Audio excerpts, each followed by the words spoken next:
So, hello and welcome everyone. Apologies if my voice is a little hoarse. I enjoyed the football far too much on Wednesday night, and that's had Tuesday night, and that's had lasting repercussions. And I hope you've all been enjoying the subtitling. But we're here today to talk about interviews. It is looking at the calendar, almost exactly 5 months to the point at which we expect people to be having their first Oxford and Cambridge interviews. So we're going to be getting going with that. And Will has spotted that I'm still wearing a anti-snoring nose strip.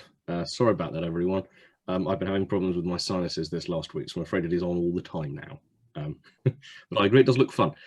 Will, do you have any unusual facial accoutrement that you're going to introduce us to today? Yeah, I am here. I don't. You have to let me share video. Ah, yes, of course.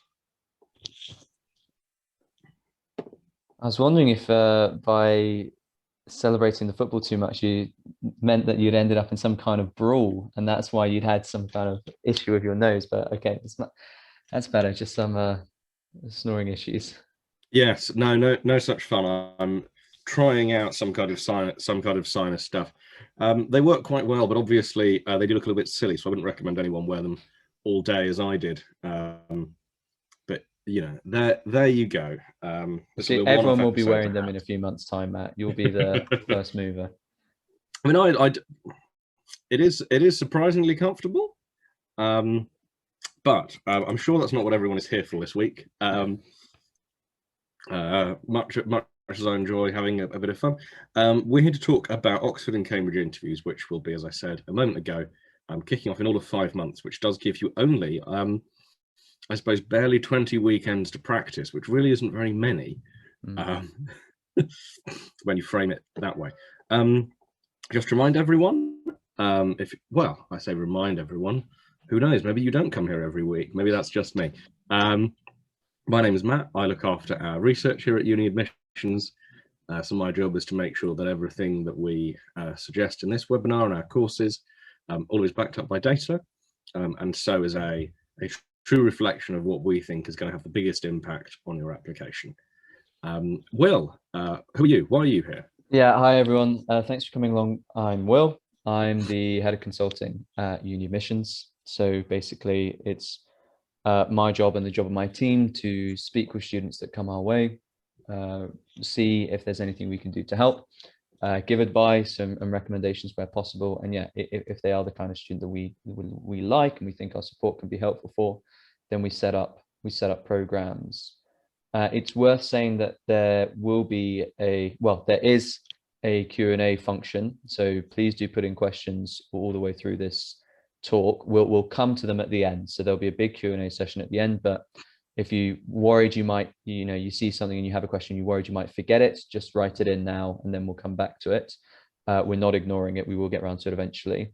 For people who do have very specific questions, it's always worth speaking with us directly, because then we can really go into things in a bit more detail. Fab. Thank you very much, Will. So as I mentioned, today we're going to be talking about planning ahead for your interview.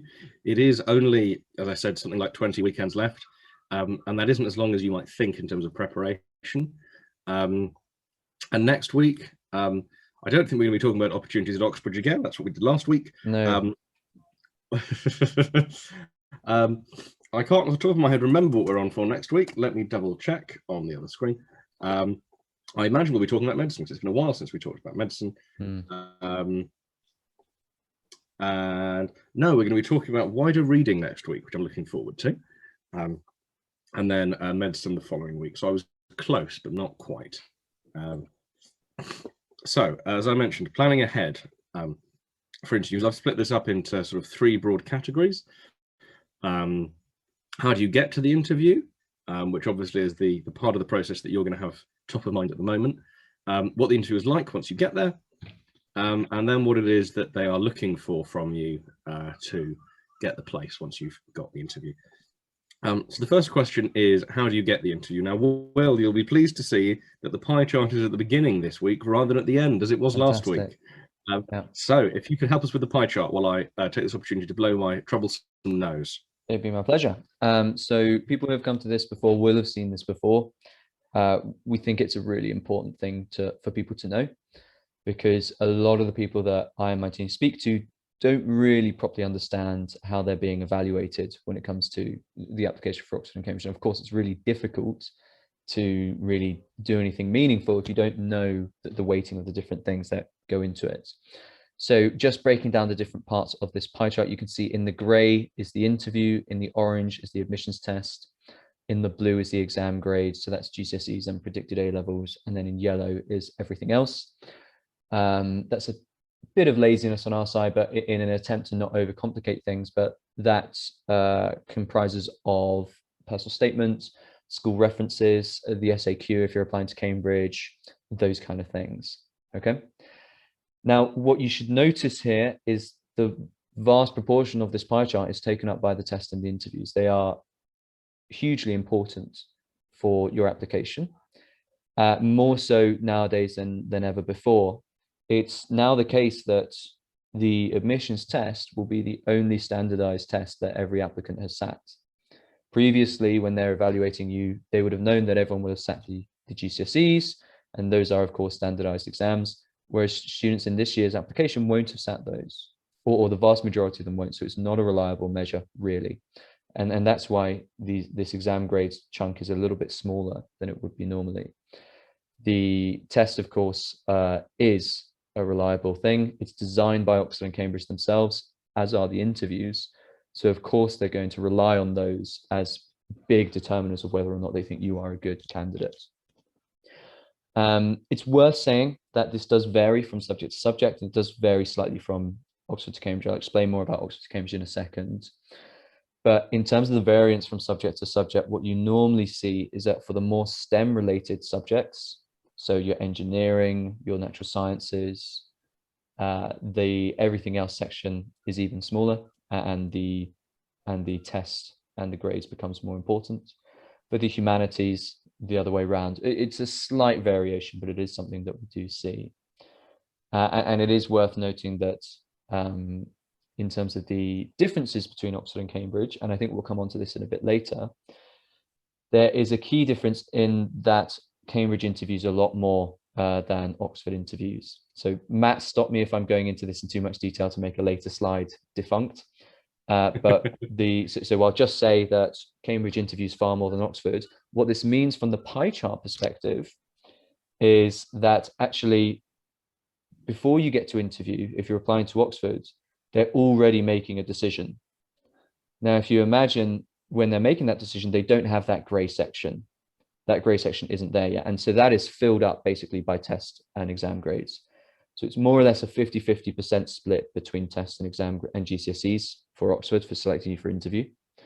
And then once they have the interview, then of course that takes quite a prominent place. And of course, when you're preparing, you need to know these kind of things. You need to know how important that admissions test is going to be. You need to know how important your grades are going to be, because then you can make decisions about where you might be applying and how to be spending your time. And I'll leave it there so I don't go into things in too much detail and ruin the rest of the presentation. Thanks, Will. That's the trouble with the pie chart. If anything explains too much. Like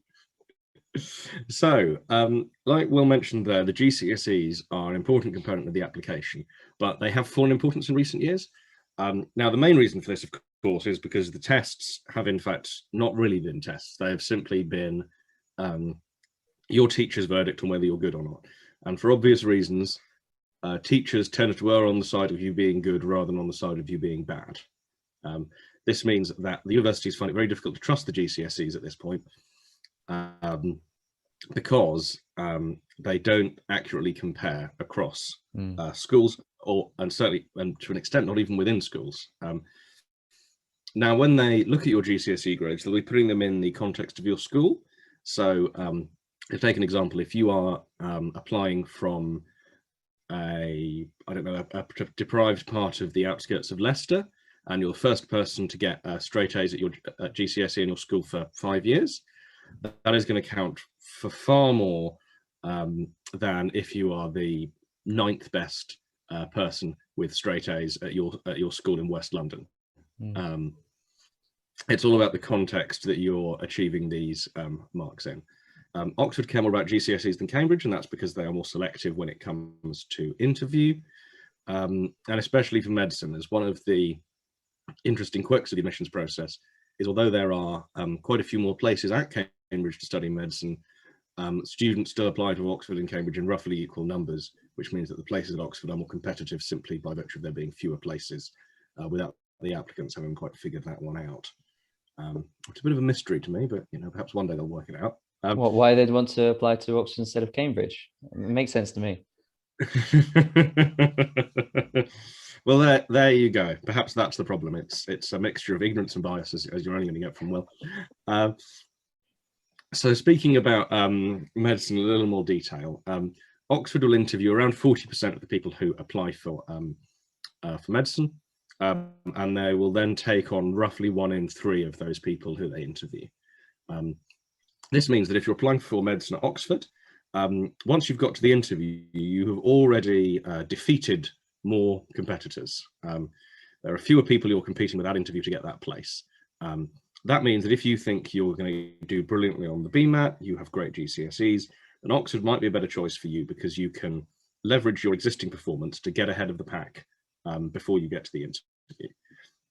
Whereas in the case of Cambridge, because they interview fairly close to everyone for medicine, if you're less competent in your GCSE grades, if you're really worried about how well you're going to do in the BMAT, Cambridge is a better bet, because although they're going to interview more people, that more people is more likely to include you. And that means that you can shine in the interview and really give a good impression of yourself then, rather than being disqualified on the basis of your GCSEs or your BMAT. Yeah, it is worth saying, of course, if you are right at the bottom of the cohort in terms of GCSEs and close to the bottom in terms of BMAT at Cambridge, and you do get an interview, then it's still going to be quite difficult, because it's not just the interview that they'll be basing that decision on. They will be looking at everything in in a holistic manner.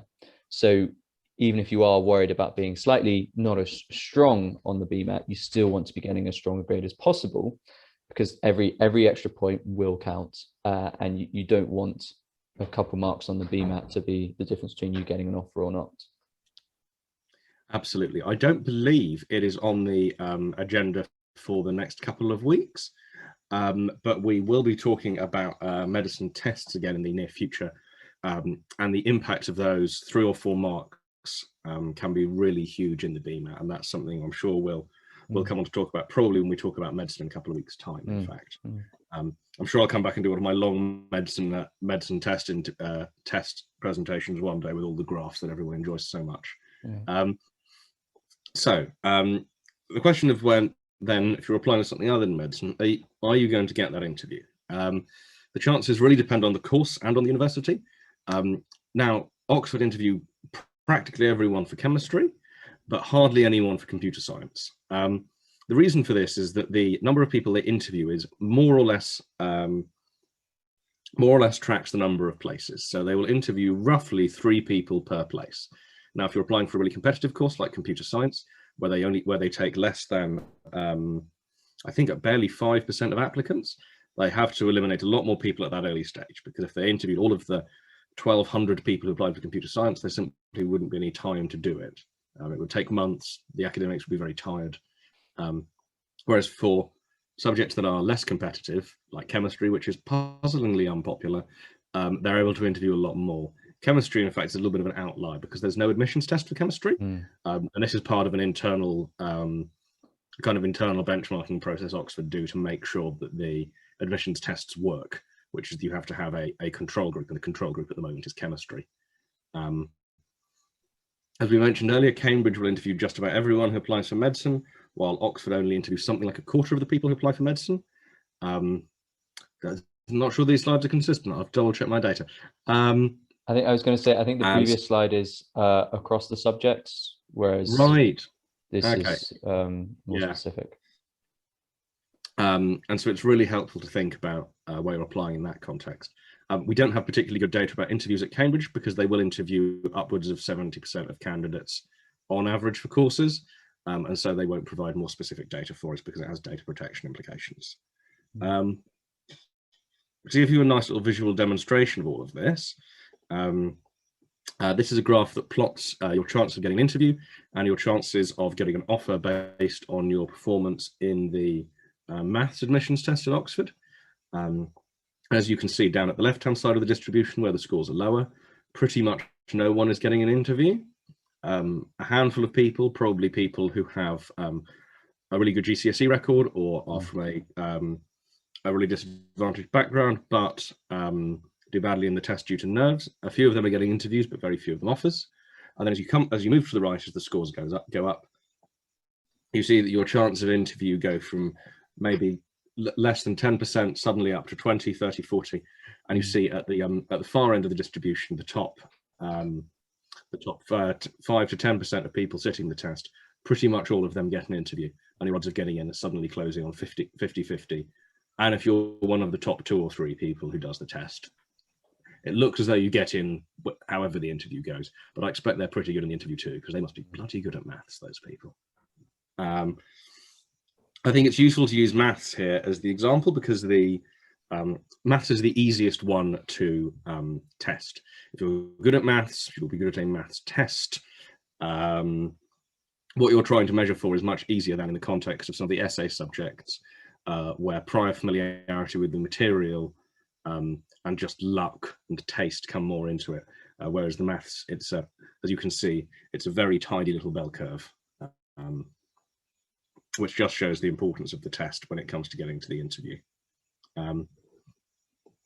So to sort of put that in a little bit more numerical context, so your raw chance, we're here looking at maths again, of getting in is about 12%. Now, if you're scoring above 80 on the test, you're odds on to get in. The average score is about 50. That tends to be because these tests are multiple choice, and so you will get a certain amount of crowding towards the middle. But the average score is around 50. The average interviewee scores better than that, and the average offer scores better than that. The relationship between the performance in the test and whether you get the interview or not, and then the offer, it's really simple and smooth and linear, which is why we put so much emphasis on the admissions tests, which is that you can show this information in such nice graphs. It'll come out nicely to a p much smaller than 0.05.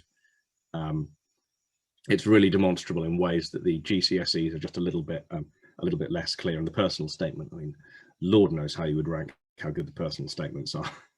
And obviously we've got a really good example through the map, but actually we see this across pretty much every admissions test there is, of this very reliable relationship of, you know, the higher you score, that puts you in a separate bracket where you've got a much stronger chance of getting in, much stronger chance of getting an offer. Yeah. So you've done brilliantly in your test. What is the interview itself going to be like? How are you going to experience it? So the first thing to remember is that the interview is a lot more structured, a lot more rules-based than you might expect. This is because hundreds and hundreds of interviews are happening at any one time in Oxford over that Oxford or Cambridge during that 2-week period, and that means that they have to be continually audited and done in a really consistent way to ensure that the whole process is fair. That means that the chances of you getting one of those wacky questions about how heavy is the earth, or tell me about a banana, or how much water is there in a cow, you're much less likely to get those questions now because the whole system is much more uniform. 20 years ago, those things might have gone on, but these days it's a lot less wacky than you might have been told by some other people. You'll have at least 2 interviews, maybe a third at another college, depending on how things go. You'll be interviewed by at least 2 people each time. Again, and this is about making sure that everything is consistent. So there'll be 2 people, they'll be marking you separately. There may even be a third person there to break a tie if they're not sure about you. And remember, once you do get to the interview, it is supposed to feel uncomfortable and difficult. It's not supposed to be easy. If it's easy, that'll be because they've concluded that you're not very good, and there isn't really any point in stretching you. I think the experience really quite consistently across the students we speak to who succeed, and I hope you can confirm this, Will, is that they tend to think the interview went really badly, the ones who get in. So, I mean, from my personal experience, I thought my interview went really well. So I think it is tricky because it's always very, very different, but you shouldn't, it felt like it went well. I didn't feel like it was easy. And that's quite a clear distinction. If you walk out of that feeling like they didn't ask you very difficult questions, it's because they didn't bother, and that's not such a good thing. Or you didn't really understand the questions that they were asking. I mean, this year and last year, unlike other years, the interviews are being held virtually. So that's, of course, slightly different to what you're used to. Normally, you'd be able to go up to Oxford or go up to Cambridge and spend a few nights there and live in your college. It's a very nice experience. But this year, they are doing things virtually, which I think is a shame. But it just means that you need to be ready to do a virtual interview. You need to be ready to be able to, well, you need to be practicing in those kind of settings. You need to be able to respond to cues and things like that in a virtual setting, rather than being used to doing it in one of the tutors' nice wood paneled rooms. All right, I hadn't realised that they had already committed to doing it on Zoom, fully 5 months ahead. That's yeah. I'm disappointed. They didn't. I was disappointed. From everyone I spoke to at the university, they didn't like it last year, so I'm surprised they're doing it again. But I guess that's the way of these things. Yeah. So I wanted to throw in for the interview a few tips based on my own experiences. The first thing to do is to make sure that you have actually read all of the books you mentioned in your personal statement. It's very easy to be a little overambitious, a little showy. Make sure that everything on your personal statement is something that you're happy to talk about in a really high level of detail, with a really good level of insight. It can be easy to slip up there. Make sure that you're showing the depth of knowledge when you have the opportunity. So again, make sure that the things that you've talked about in your personal statement are the ones you know about. Don't rush. There's nothing wrong with saying fewer things, being clearer, being more concise. The biggest risk is that you are going to get panicked and that you are going to bullshit. The people who you're talking to, they know more than you do, and so the chances of you catching them out with bullshit are very slim. So keep calm. Don't let your mouth run away with you if you can avoid it. And if it does, you can stop, you can apologize, you can say, I'm sorry, I realized that wasn't right. I was panicking, and they will understand. That's fine. And the last thing, if you manage to avoid all of those things, you want to make sure that you remember that you are there to learn, not to teach. When I do mock interviews with students, one of the biggest mistakes I see is that they want to show you how clever they are, not how ready and willing and apt they are to learn. And you often come away from the experience thinking, I'm not sure why he wants to go to Oxford. Clearly he is too clever for Oxford, or at least that's what he thinks. And that's absolutely what you want to avoid. You want to show that you are interesting to work with, that you're pleasant and curious, not that you're a know-it-all. Because if you're a know-it-all, well, why would you need to go to university? You know it all. That's not gonna come across well. Definitely. Do you have anything else to add there from your experience as well? Yeah. So I was going to say, you should be excited for the interview, ideally. Yes, it can be stressful. Yes, you can get nervous about it, but ultimately it's quite a fun, or it should be quite a fun experience. They're not there trying to make you look like a fool. They're not there to try and make you sound silly. They're there to hopefully see you at your best. And if you can appreciate that, and if you can prepare for it properly, then it should be an enjoyable experience. Definitely read your personal statement. I was asked many questions on my personal statement. I mean, not about it in particular, but about the stuff that I've been talking about. So it's certainly worth being familiar with what you've put on it, because it will have been a couple of months since you wrote it. So you probably have forgotten some of the things that you put on it. Some people also recommend, if you have done an admissions test with a written section, it's worth, when you get out of that admissions test, just writing down what you spoke about.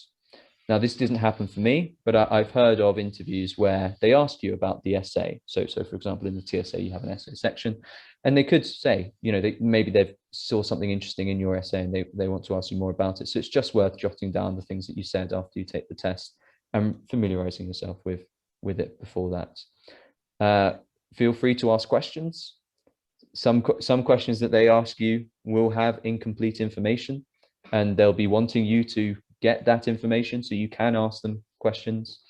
If you're presented with data, you can ask more things about the data, about the sampling, about the research, those kind of things. So don't feel like you can't do that. Some students are very nervous about not knowing everything, and feeling like they'll look like they don't know if they ask a question, but actually you will look like you know what information you need, and therefore you'll look like you'll know what you're doing if you ask the right kind of questions. There you go. We've talked a little bit about what you can expect, what you should do, but what is it that the people assessing you are looking for in the interview? The first thing, as I think we've hinted at, is they're going to be thinking about the soft skills that you're able to show, that you're able to work well with new concepts, that you can communicate them well, that you adapt well to the new situation, and that you approach the problems that you're faced with empathy. Seeming too cold, too distant isn't necessarily going to come across well. And also that you are thinking about how you are thinking, that when you come across a new idea, you put it in a proper context, you try to take into account your own biases. All these things are going to really help when it comes to putting yourself across well in the interview. What you don't want to be doing is being stubborn, sticking to your existing ideas, being really resistant to suggestions, because if you think that you've sort of outsmarted them,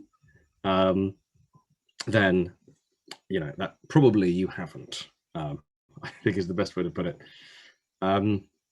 So the interview criteria, these are taken from the PPE admissions procedures. So these are the exact wordings of what Oxford is looking for. They talk about wanting to see a high degree of concentration, enthusiasm. This is all about your passion for the subject.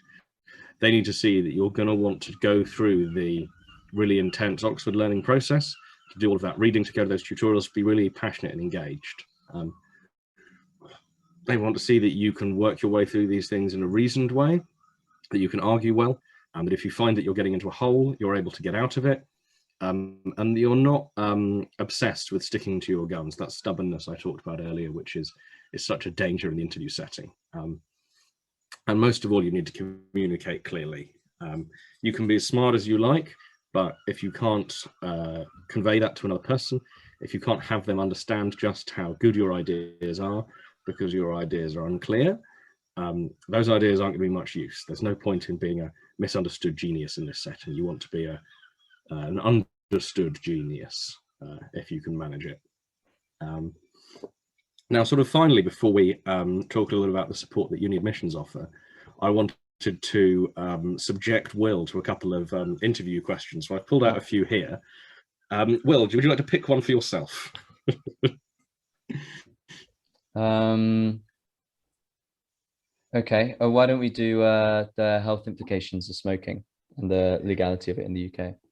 All right. So tell me a little bit about smoking, Will, and I'll try and problematize. I'll try and argue with you a little bit to bring out the best of your ideas. Sure. So I guess when it comes to smoking and public health overall, it's a bit of a balance that you need to strike, because there are concepts, and I imagine this would be sort of a PPE kind of question, but there are concepts within the way that you govern of allowing people to make their own choices, allowing people to make their own decisions about what they want to do in their life. Now, I personally think that that's very important, but actually that's not too important what I think on the matter. What is more important is what the people of the UK think is the best way to lead ourselves. Now, of course, there's the argument, well, if you are hurting yourself and the government or the NHS could step in and stop you from hurting yourself, should that override your right to the freedom to hurt yourself? Now, naturally, smoking is seen as smoking is quite an interesting one, because alcohol is seen as very recreational, seen as very enjoyable for a lot of people, but it has health consequences. Smoking has, generally speaking, far higher health consequences and isn't really seen as that sort of supportive of enjoying yourself either, but it is something that a lot of people do. Now, should we moderate how we approach someone's freedom to do what they want to do, depending on how much how much they enjoy it? Probably not. We should probably try and have the kind of options to help them stop it, but not force them to do anything. Ultimately, it's still legal because there's still a fundamental idea in the UK government that people should be able to do what they want to do. But there are ways to go around this. And of course, the way that they do it at the moment is to tax it really heavily. So yes, you can do it, but we're going to try and dissuade you from doing it as much as possible, because we know that it's going to cause you lots of harm further down the line. The last thing to say is, of course, the harm that the person causes themselves isn't just to themselves, it's also to other people. You know, what one seriously big issue is, I suppose, drunk driving, and the kind of people who aren't actually, it's not their freedom of choice to get hit by a drunk driver, it's someone else's, and that's then infringing on other people. And you have the same kind of issue with secondhand smoke. But ultimately, again, we've decided as a community not to, well, to try and tell people what to do as little as possible, but to try and dissuade them as much as possible from the things that are unhealthy. And naturally, every smoker will have a financial implication on the NHS. But you have the same kind of issue with people who eat a lot, people who drink a lot. There are lots of things which people do which then makes them unwell actively. Sadly, humans do that. And I think it's important that they're able to do that. But more importantly, the UK thinks it's important that they're able to do that. So there you have it. There's Will's first answer. That was a little bit rambly. I'm not a PPEist by trade. Yeah. Got to work that out. So I was interested in the kind of utilitarian calculus you were trying to work out there, the pleasure of smoking versus the social cost. Yeah. Do you think it's possible to answer that kind of question definitively, or? So to sort of have a continuum of activities which are 1 enjoyable, 2 enjoyable, 3 enjoyable, that kind of thing. Is that what you're asking? And that you would then be able to sort of determine the right price for each of them, so to speak. Yeah. I mean, I think it would be difficult to have a perfect continuum for it.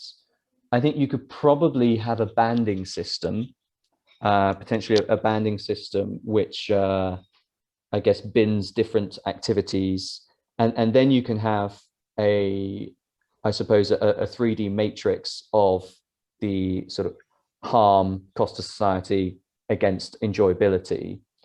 You know, very often they have that in terms of when they conduct new research on animals. It's always a matrix of harm to animal, quality of research, and benefit to humans. So you could do something similar for the way that you approach different recreational activities.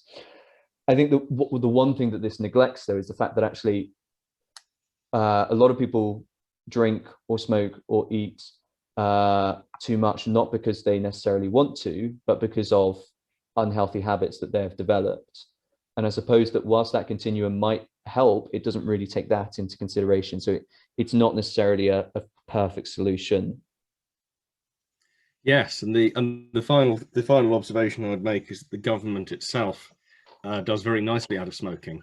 I don't know if you've ever tried to if you've bought a packet of cigarettes lately, but they are dreadfully expensive compared to what I suspect the price of producing and distributing the cigarettes is. Yeah. So the government does very nicely out of its regulation of tobacco. So actually, I imagine, and again, I don't know this, but I would imagine the cost of looking after people who have chronically smoked, I don't know if the tax necessarily outweighs that. Is that the case? I don't know if it's been studied, but that's a good question. Of course, the thing there to remember would be that if you are a lifelong smoker, then the chances of you living long enough to become a burden on the NHS might be smaller in any case. You know, perhaps the people who are causing all the problems in the health service are the ones who are healthy for too long and then spend too long waiting to die, getting new hips and things for year after year, rather than the dignified smoker who shuffles off this mortal coil the week day after they claim their pension. I suppose you're approaching a dangerous territory in terms of whether or not you should be encouraging these behaviors. I think there's also outside of the tax revenue, there's the lobbying power of I imagine smoking businesses who are, if there was ever something, let's say there was an upstart politician who really felt very strongly about this and wanted to try and pass further legislation, there's probably a bit of an unseen force there keeping it going, because there's of course a lot of money, not as much money in the smoking industry as there was, but there's still, I imagine, quite a lot keeping that going. I think the last thing I wanted to add there then, thinking about how to approach the interview, is that the interviewer may choose to be provocative, to try to draw ideas out of you, to suggest things that you might find difficult to understand or to accept. This is all about the kind of openness and intellectual freedom you'll find at university. So you may find yourself faced with a set of questions that you already have strong opinions on. And so it's very important to guard against centering your own opinions rather than the information you've been given. Yeah, it could be really easy in that example. If you were a very sort of pure, let's say you are applying for PPE and you're very keen on small government, power to the individual, that kind of thing, you could very easily go on and on about how you believe it's a right to do whatever you want and not really address anything else. And the point is, you can, that is obviously something, but actually it doesn't really matter what you as an individual think. It's more a matter of about having a balanced conversation about these kind of things. They don't want to take on someone who's indoctrinated and entrenched. They want to take on someone who can consider an argument properly. Yes, again, if you already knew all the answers, it would be a little pointless going to university. You wouldn't get anything out of it, and it's dreadfully expensive. So I'm mindful of the time. I want to make sure that we get plenty of Q&A in. So I'm actually going to skip the graph question for this week. We'll have to bring that back next time. Yeah. And I'm also very conscious of the state of my voice, which I can already feel declining.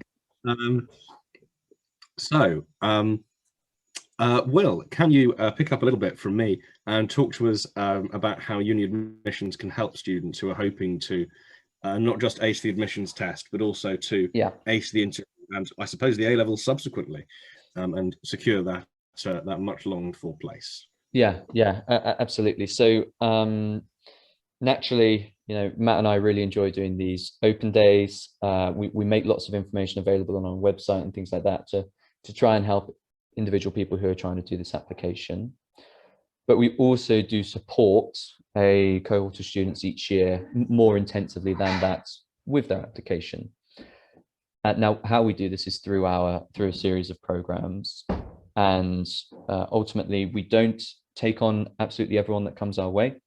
If you are thinking that actually this could be something which might be helpful, might be relevant, then the first step would be to have a chat with me or one of my team, and we'd make some specific recommendations potentially. But we really do have to speak with you before we go anywhere.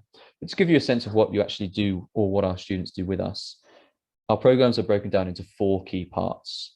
And I'll go through those in a bit of detail. The first is tutoring. The second is materials and resources. The third is what we call enrichment seminars. And the last is intensive courses. So Matt, if you click through to the first slide, we'll see the tutoring side of things. So in terms of tutoring, we take quite a bespoke approach. Depending on the size of the program that we recommend, the amount of tutoring will vary, but ultimately this tutoring will be focused on the areas of the application that you need the most. What we do when a new student enrolls is we select a tutor specifically for them, someone who's studied their subject at either Oxford or Cambridge and has had experience helping other students through that process as well. That's quite important. It's not enough to have just done it yourself, because actually that's not necessarily an indication of how good a teacher you are. We really want our tutors to be experienced in teaching this process. And you'll work consistently through the year with your tutor. They set you homework, you'll be setting tasks to be doing outside of those tutorials. And the focus of those tutorials will constantly be moving from developing soft skills to focusing on specific parts of the admissions test, to developing the personal statement, to finding outside opportunities to be exploring. A huge range of things that you'll be working on in those one-to-one tutorials. And we do, at the end of each tutorial, you get a full report. So naturally, we're spending a lot of time with our students across different parts of the program, but very often parents want to know what their children are up to, want to know how they're doing. And so tutors send off reports both to the student and to the parents to basically go through what they've been covering. Now, you'll see here, this is a report from a mock interview that has been done, also some interview preparation. And they've gone through the things that have been covered, the things that are to be worked on in following sessions. And again, this is important for the student to be able to review so that they know what's going on, but it's really quite helpful for the parents to be kept in the loop. So that's the tutoring side of things. The next part is our resources. So I said that students are set homework. We want to make sure that when students are working on their own, they're able to make progress. It's no good if you leave that tutorial and then you stagnate until the next one. You need to be able to work independently. You need to be able to improve in your own time. But of course, it's important to have the right tools to be able to do that. So each year we're developing new resources, new materials, so that our students do have a huge bank of things to rely on. Now, this is done in a number of different ways. So we develop textbooks, we create video lectures. We also have an online preparation platform for the test, which I think we have a little demonstration for. Yes, I was looking forward to showing this off. Here it is. Now the video is rather quick, so don't worry too much about that, but we'll run you through it in sort of the broad terms. So yeah, this is specific to the test. On our portal these days, there's actually a lot of other things going on. But we break the test preparation into 3 parts. So the first is effectively making sure that you're really familiar with the content. It should be some things that you've covered at school. There will also be some things which maybe you haven't covered for a while, or you are yet to cover. So it's really important the content is strong. Then it's a matter of practicing. You cannot do enough practice for these kind of tests. The more you do, the stronger you will be. And as we've been discussing, the more likely you will be to get to the interview stage. And that's, of course, what we want. Any keen student, especially when from seeing that MAT graph, should really work out from that admissions test is your ticket, effectively. So you want to make sure you're practicing a lot to make the most of it. And once you've done your practice, it's then time to start doing timed mock papers. And you've worked on the different sections individually, you've been developing gradually and consistently. Time to test that in a time situation, time to make sure that you can do whatever test it is for 1.5, 2 hours back to back, because that's very different to doing different sections at different times. So I think that's the end of the little walk through the test prep platform that we have. But like I said, there's lots of other things that go into that. So there's textbooks, there's video lectures. We also do marking outside of tutorials for test essays, for personal statements, things like that. So student has a lot of support when they're going about things on their own. The third part of the program is our enrichment seminars. So these we run pretty much every weekend. There are 5 subject streams for the enrichment seminar. So there's 1 for STEM, 1 for humanities, 1 for economics, 1 for law, and 1 for medicine. And these are all running concurrently on a Sunday afternoon. They cover a huge range of topics. They've been designed by our tutors to cover topics at the sort of first year university level. So really designed to push you up slightly higher, push you into uncharted territory, and push you into slightly more advanced stuff to what you're used to at school. And one thing to say is you're not expected to be absolutely fascinated by every single topic that comes up. You are expected to explore these topics, pick out the ones that you find interesting, and pursue them further and further through wider reading, through work with your tutor. And these seminars are very interactive, so you will be asking questions, you will be getting involved in as many discussions as you can. Okay, naturally, this is the kind of thing which makes a very good practice for interviews further down the line. And I think we also have a brief clip from one of our medical tutors. I think one of the very first enrichment seminars we held where they're explaining what these are for. Yeah, Matt, go ahead.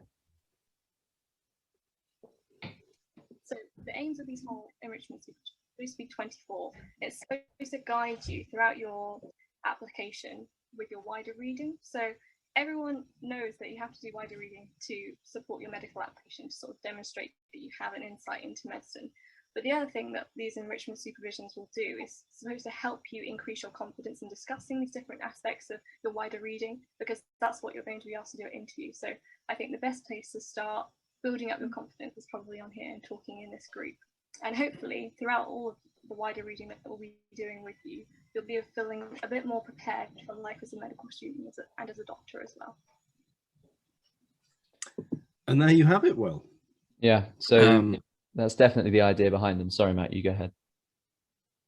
No, and I said, last thing I wanted to talk about in this context, following on from the enrichment seminars, it's really good to have that that regular weekly work. But obviously, it's just as valuable to spend a little bit of time on an intensive basis, which is where our day courses come in. Now, Will, I'm not absolutely certain of the plans for these. I imagine these are going to be online again this year, unfortunately. It's a pity, because I enjoy doing them in person. Yeah, it's always nice to run them. So in previous years we've run them in London, but last year and this year as well, we are running them virtually. The different day courses are run slightly differently, but overall, as an idea, the point of these day courses is to really focus on one part of the application and really make sure that you have wrapped up and tied everything up. Now, to use an example of a TSA day course, so the TSA day course will be a few weeks before the real thing. So it's there at the end of your preparation process to really consolidate all the work that you've been doing, the work you've been doing with your tutor, the work you've been doing with in your own time with the materials, and really just give you the opportunity to go over everything one last time, make sure that you're confident, make sure you're comfortable. If there is anything else that needs last minute tweaking, last minute work, then you've got a few weeks to iron that out, but otherwise you're ready to walk into that test. So we hold a number of interviews weekends over November, just a few weeks before those Oxbridge interviews. The admissions tests, intensive courses, just a few weeks before the real thing. And we run a couple of personal statement ones, Oxbridge College selection ones over the summer as well, whilst you're piecing together your application. So these serve a very specific purpose, these intensive courses, really there to consolidate the other parts of the program that you've been working so hard on. Fab. Thanks, Will. And the good news that all of this does seem to pay off. In the last year for which we have complete data, 63% of our students were successful in their applications, compared with 18% of students who applied without our support. And those numbers compare just as favourably with some of the top schools in the country. Our buildings and our playing fields aren't quite as nice as those at Eton, but we are just as good, in fact better, at getting students into Oxford and Cambridge. And that goes for the top state schools, Brighton, Hills Road, Greenhead as well. Now, there are just a couple of further points I want to touch on before we get to the Q&A. The first is to say that if you've really enjoyed this presentation, please do mention it on Trustpilot. We recommend going there to look at reviews to get a sense of how our customers feel about our programs, to really understand what we do well. And as I said, if you've really enjoyed this presentation, please go on there to give Will and I some credit. It'd be lovely to be able to do a big montage of people being nice about me that I could show off to my bosses at some point. But I think actually as well, if you haven't enjoyed the session, then please do feed that back as well. We're not only interested in people who are very happy with what we're doing, we want to hear from the people who have recommendations, have things that they think we could be doing better, because that's how we improve ultimately. Yep.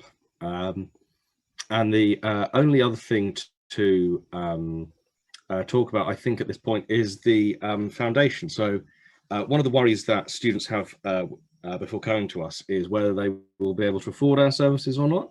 And the answer there is that if you are worried, if you think you're not going to be able to, it is highly likely that we are also worried, and that we'll be happy to work with you on a subsidised basis. In 2020, we worked with 93 students, compared to our target of 100, so we didn't quite get there. And that wasn't for want of money, it was for a want of applicants. So we're targeting 250 this year, and I don't know how well we're getting towards that target yet. Will? So I don't know off the top of my head. I know that a number of students that I've spoken to recently, I've passed on to the foundation.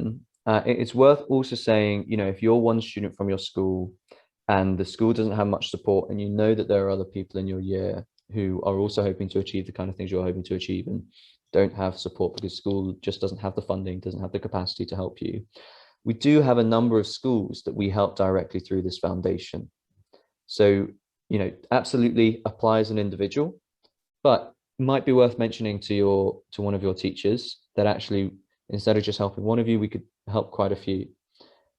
It certainly means that we can hit our targets quicker, but you know, it's sad because we would have very happily taken on another 7 students last year. We just didn't have enough people applying who met the criteria. So we're being quite ambitious by over doubling the target, but we want to hit it. And if you know someone who might benefit from it or might be eligible, you know, a lot of people have had a hard time over the last year and a half. So if they might be eligible, then do send them our way. But I think we do have a couple other things that we usually talk about at this stage, Matt, if you click on to the next slide. Oh, yes, the famous podcast. Required listening for everyone, I think. Tell us about the podcast. So the podcast is just a little thing that Rohan and I get together to try and do as and when we can. Rohan's the founder of UniAdmissions. He's set things up all those years ago. To be honest, we discuss quite a lot of different things. We often get sidetracked because we're both quite sort of curious people naturally. So we ask questions and get off topic quite quickly. But we do talk a lot about different things to do with the Oxbridge application process.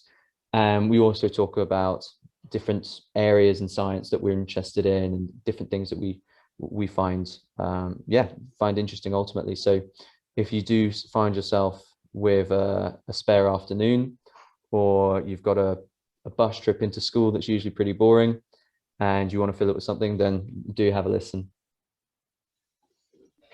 There we go. Was there anything else you wanted to touch on, Will, before we move on to the Q&A? Have we got a slide about the cooling off period? Oh, yes, that's a good point. It's still called the 2-week trial on here, which I need to correct, but yes, the cooling off period.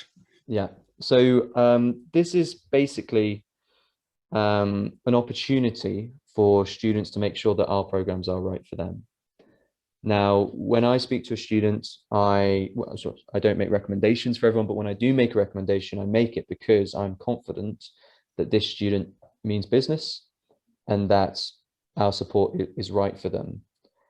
But it doesn't necessarily mean, you know, I'm not infallible. I do get things wrong occasionally, and we want to make sure that the program itself is still the right thing for the student whilst they're in it. So whenever a student enrolls, we get everything started, we set things up, we plan to carry on, but we have a contingency, and the cooling off period is that contingency. So in your first 2 weeks, you can have up to 2 tutorials. You can go to the enrichment seminars running that week. You can go through and access the different materials.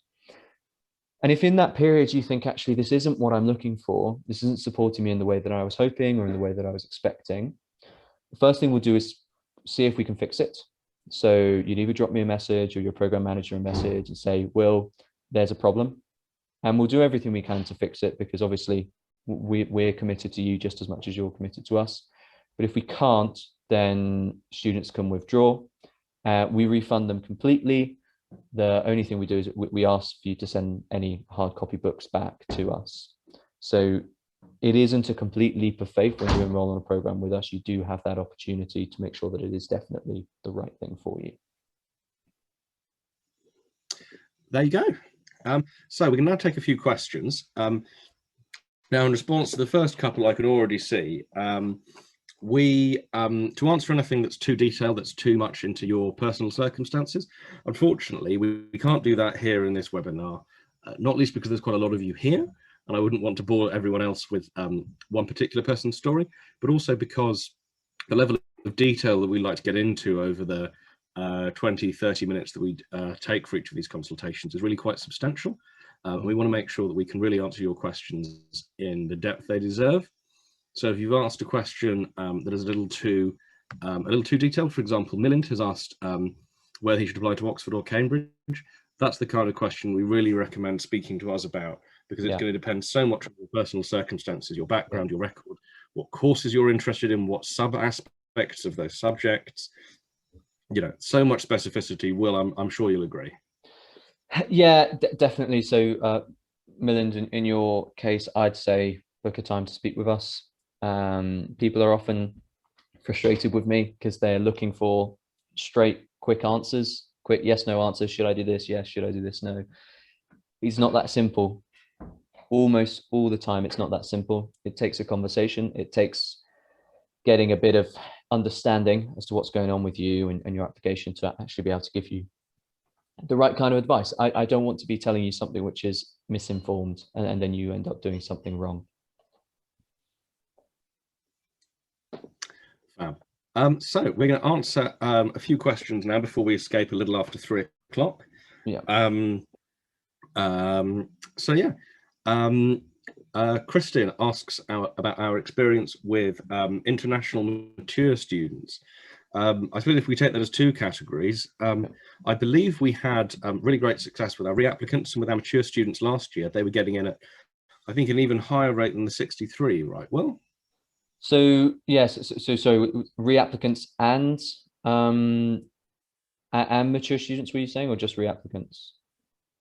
Well, I suppose we can deal with them separately. So reapplicants we did really well with. A lot of those were international as well. Yeah. So reapplicants, it's obviously a big decision whether or not to reapply. We talk about this in one of our podcasts, so do have a listen to that. But generally speaking, we can do quite well with our reapplicants because we've got a clear sense as to what went wrong. We're able to work out a clear sense of what went wrong and ultimately spend a year fixing it. You need to be ready to work hard. You can't just half-heartedly do it and expect good results. But yeah, if you're ready to give it another go, then we can do that. In terms of mature applicants, there are sometimes complications. If you've been out of education for a very, very long time, then you know that there are certain steps that need to be taken. But actually, provided that you're ready to take those steps, then yeah, you can stand just as good a chance of getting an offer. There are some colleges at Oxford and Cambridge which are exclusively for mature students. So there certainly is that opportunity. You know, if there are any parents here who are thinking sending one of their kids and they're thinking, actually, I don't mind giving this a go as well. I certainly know my parents fell into that category.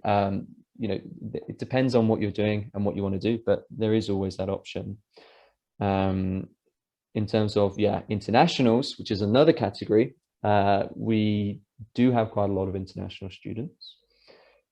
Ultimately, what I see is that a lot of international students don't have the right kind of support from their school because often they're the only person applying from their school. The school's never sent anyone before to the UK, let alone Oxford or Cambridge. They don't really understand the process. They're not really equipped to help.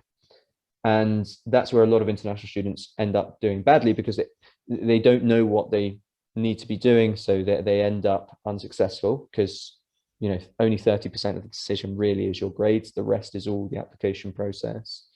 And so we're able to make a really big difference for international students. And there are some complications for specific subjects. So if you are an international student watching this and you're applying for medicine, you should know that there are limits on the number of medical applicants that medical schools can take on from you know, the rest of the world. So it does make it tricky. But again, the way to do well in this process is exactly the same. Have the best BMAT score you can, do the best at interview you can, and that's all you can do, really. And this is where what our programs are trying to help you do, basically. Fab. Thanks, Will. Nicola asks what kind of support we offer for students applying for English. Can you talk to us a little bit about the breadth of subjects that we provide support for, Will? Yeah, so we have students across pretty much almost every subject, every undergraduate subject at Oxford and Cambridge each year. Naturally, the focus is different because different subjects have different tests, have different interview styles. So the approach, the specific things that we're doing changes, but the approach remains the same.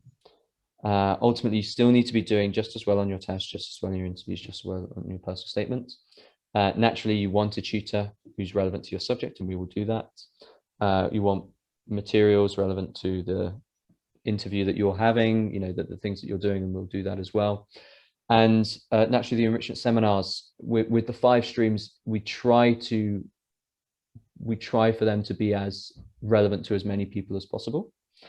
There are some subjects which actually they sort of span quite a few different disciplines. So PPE is a good example.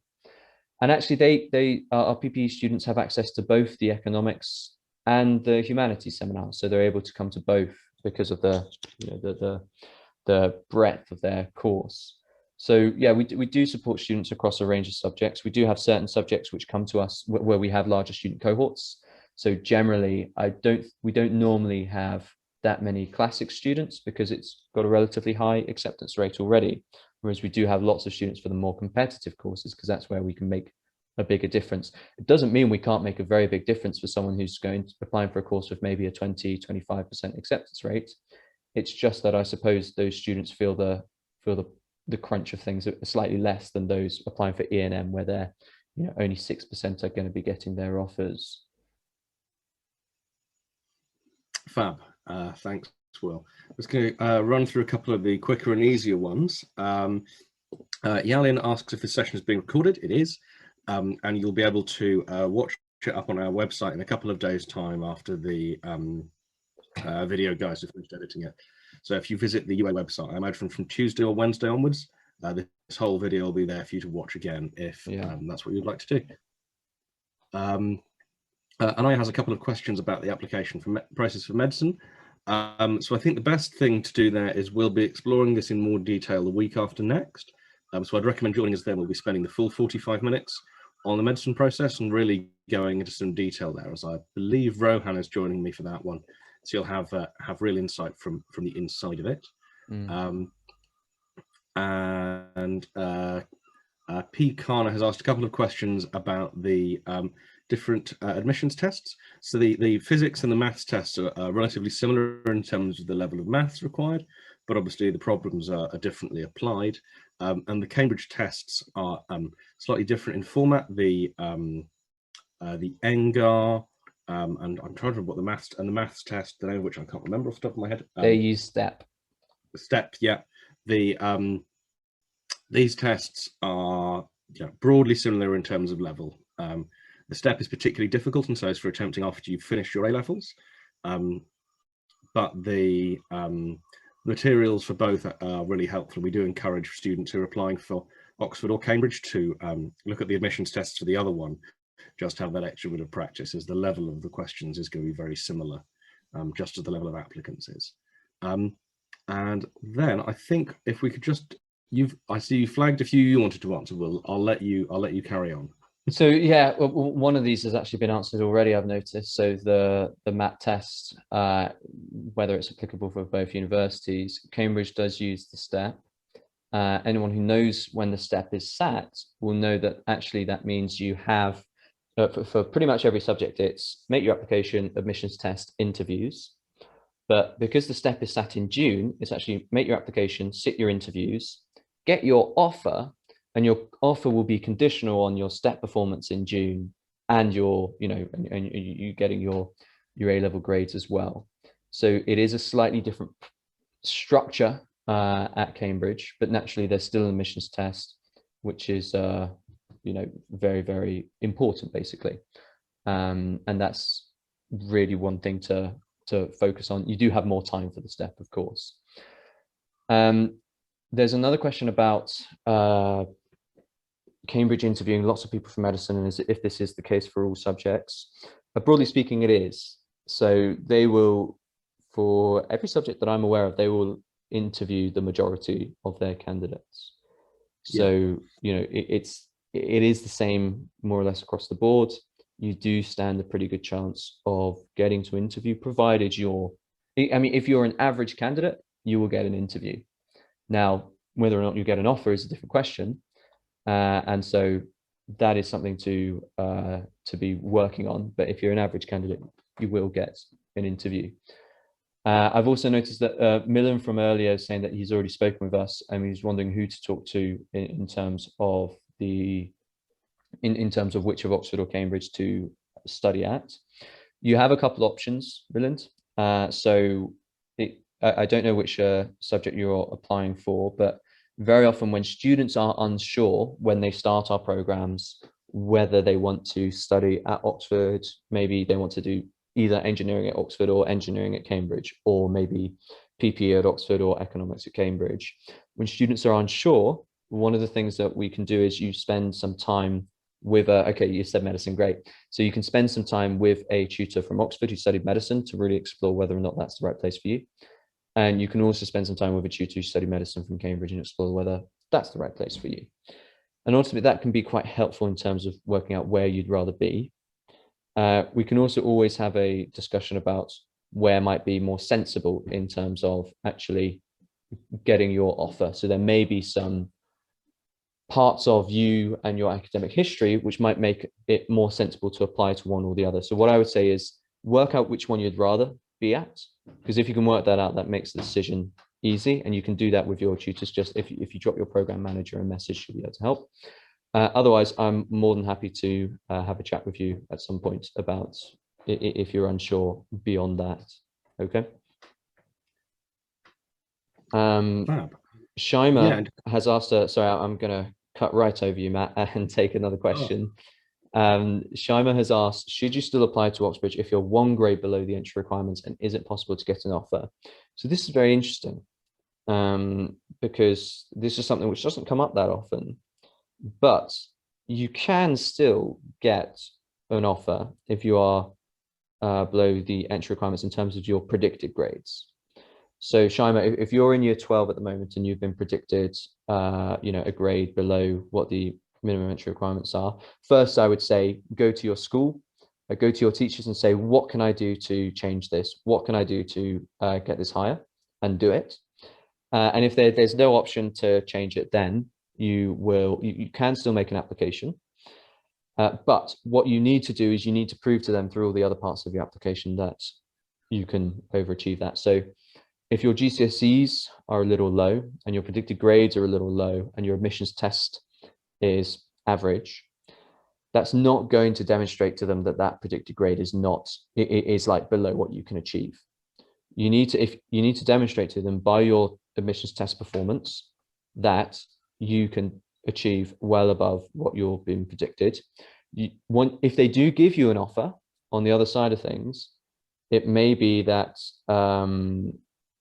you will basically be asked in your conditional, so the conditions of your offer, you'll be asked to achieve at least the minimum entry requirement. So you'll have to then overachieve on your predicted grades, but it can be done. It is possible, but you need to basically prove to them above and beyond what everyone else needs to prove to them that you are a very strong candidate. Okay. Thanks, Will. I think we'll just take two more questions now, so that we don't keep everyone for too long. So, Will, if you can tell us a little bit about our online resources for the UCAT, and then spend a little bit of time talking about price. Before that, I was just going to say to Tom Elderton, deferring a year is fine, but it's always worthwhile having something that you're planning to do with it that is going to support your application. If you've got the great grades in the bag, obviously that's the first step. But finding something you can do in terms of work experience, in terms of applying yourself, is going to be really helpful there. And particularly for a sciences subject where you want to be much more cautious about forgetting the material. So one thing to say though is it's quite difficult to find something good to do with that year these days. And it is a safer option to not take a year out. If you can find something to do, then yeah, that's fine, but it is trickier, and it is trickier for the STEM subjects. So you really need to spend some time and make sure that you've got a good plan set up. Yeah. And Will, if you can just tidy up a couple of the ones left over, and then we'll we can escape.